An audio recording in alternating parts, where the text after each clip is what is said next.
हेर्नु न साथीहरू, आज वालमार्टले 1 रुपियाँ गोटा, 2 रुपियाँ गोटा, $3 गोटा, $4 गोटा सेलमा जुत्ता लागिरहेछ हो। मलाई यो जुत्ताहरूको सेल देख्दाखेरि म काठमाडौँ बस्दाखेरि बानेश्वर चोकमा एकजना दाजु व्यापार गर्नुहुन्थ्यो क्या। आउनुहोस्, हेर्नुहोस्, छान्नुहोस्,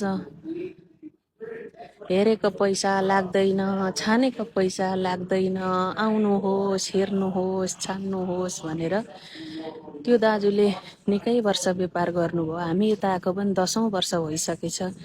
त्यो दाजु पनि अहिले त्यहाँ त्यही व्यापार गर्दै हुनुहुन्छ कि हुनुहुन्न। यो लुगा कपडाहरू, यो जुत्ताहरू देख्दाखेरि मैले त्यो दाजुको साह्रै याद गरेँ, त्यो व्यापारी दाइको।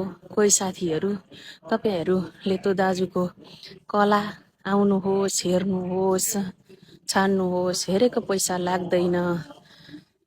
त्यो उहाँको एकदम त्यो व्यापार गर्ने शैली मलाई एकदमै मन परेको। साथीहरू प्लिज उहाँको एउटा भिडियो टिकटक बनाएर हालिदिनुहोस् न।